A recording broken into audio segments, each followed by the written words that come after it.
بستنی زمستانی یا مارشمالوی شکلاتی. برای تهیه این بستنی زمستانی خیلی خیلی خوشمزه در درجه اول نیاز به نان بستنی داریم یا نان ویفر که به این شکل هستش. هر جای ایران که باشین خیلی راحت میتونین این نانها رو تهیه کنین. در کشورهای خارجی هم بعضی از کشورها به راحتی یافت میشه. اگر در بعضی از کشورها نتونستین این نان رو تهیه کنین، میتونین از بیسکویت ویفر استفاده کنین و نان دور بیسکویت های ویفر رو باز کنین، از کرم اون جدا کنین و به این شکل قالب بزنین. همینجور که میبینین من از قالب و همینطور از استکانهای خیلی کوچیک استفاده میکنم یا سر شیشه، هر کدومی که خواستین، ولی حدود 5 سانت یا نهایتاً 6 سانت باشه، دیگه بزرگتر از اون نباشه. قالب من 5 سانت قطر داره.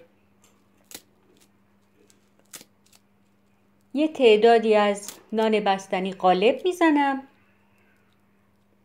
به این شکل.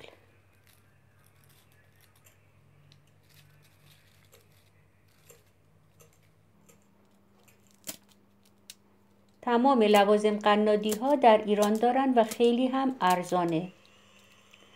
من 3 عدد سفیده تخم مرغ رو که به دمای محیط رسیده با همزن برقی یه مقداری میزنم تا خودش رو به این شکل یه مقداری بگیره. 2/3 پیمانه بهش پودر قند اضافه میکنم که قبلا الکش کردم. 1/4 قاشق چایخوری وانیل و 1/4 قاشق چایخوری کرم تارتار بهش اضافه میکنم و دوباره هم میزنم. کرم تارتار رو به این دلیل بهش اضافه میکنیم که یه مقداری زودتر حجم میگیره و سفت‌تر میشه. اما به جای کرم تارتار میتونین از سرکه سفید هم استفاده کنین یا اینکه اصلا کلا میتونین حذفش کنین. پودر قندی که دور کاسه بود با لیسک جمعش کردم و دوباره یه مقداری هم میزنم تا کاملا سفت بشه و وقتی کاسه رو برمیگردونین از کاسه نریزه به این شکل و یه مرنگ سفت و خوب بهمون بده. حالا توی ظرفی آب و جوش میارم و کاسه مرنگ رو روی اون میذارم و برای مدت 10 دقیقه اونو به طور مداوم هم میزنم تا سفیده تخم مرغ بپزه، طعم خامی نداشته باشه و همینطور یه مقداری هم سفت‌تر بشه. بعد از 10 دقیقه اونو از روی حرارت بر میدارم و بلافاصله 1 قاشق غذاخوری پودر ژلاتین و 1 قاشق غذاخوری آب رو با هم مخلوط میکنم و با روش بنماری روی بخار آب جوش میذارم تا ذرات ژلاتین در آب حل بشه و مایع روانی داشته باشیم.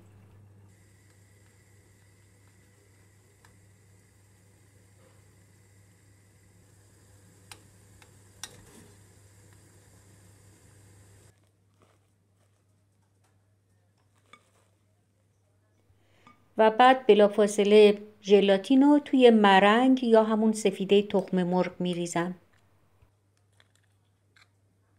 و دوباره هم میزنم تا مرنگ و ژلاتین با هم مخلوط بشن و صاف و یک دست بشه. به وسیله لیسک تمام مرنگ رو از دور ظرف جمع میکنم و بعد اونو توی قیف یه بار مصرف میریزم. در ضمن اگه دسترسی به نان بستنی ندارین میتونین از بیسکویت های کوچیک و گرد کراکر استفاده کنین و اینو تبلیغات اینترنتی نشون میده که تقریبا تو تمام فروشگاه های بزرگ کشورهای دیگه موجوده. سر قیف رو به اندازه 1 نخود برش میزنم و بعد کرم رو روی نانهای بستنی به شکلی که میبینین قیف میزنم.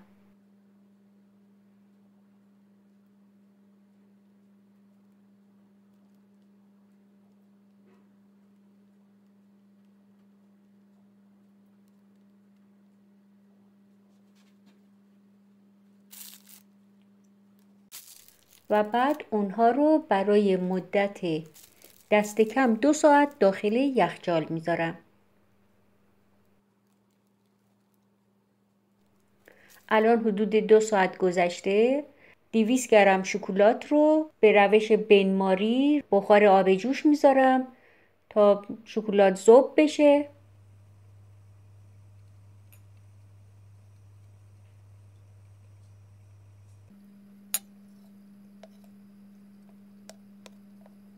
شکلات رو اصلا روی حرارت مستقیم نذارین.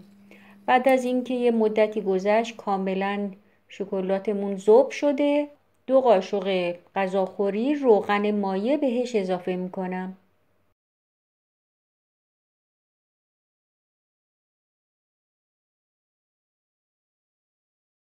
هم میزنم تا شکلات و روغن با هم مخلوط بشن.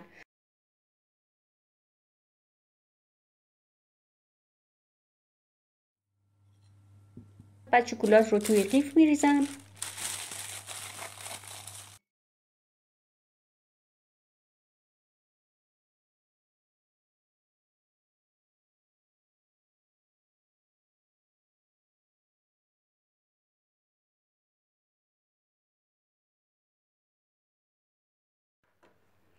حالا بستنی ها رو از یخچال خارج میکنم. روی صفحه مشبک میذارم.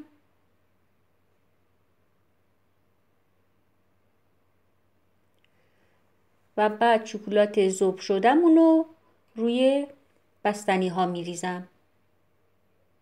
میتونین با قاشق این کار رو بکنین یا اینکه میتونین اونها رو توی شکلات فرو ببرین.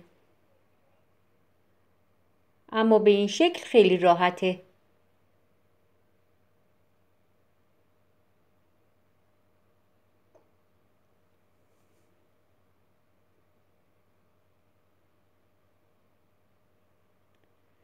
در ضمن شکلاتمون نباید گرم باشه یا داغ باشه.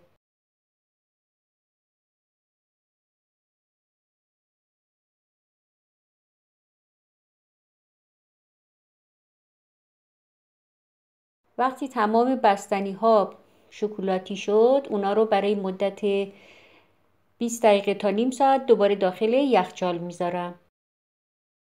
بستنی زمستونیمون آماده شده. طعم اون درست عین بستنی زمستونی های کارخونه‌ای هستش. خیلی خوشمزه، خوش‌طعم و عالی، بدون مواد نگهدارنده. لطفاً اگر مشترک کانال من نیستین دکمه اشتراک رو بزنین، لایک کنین و ویدیوها رو با دوستانتون به اشتراک بذارین. تا دیداری دوباره، خدا نگهدارتون.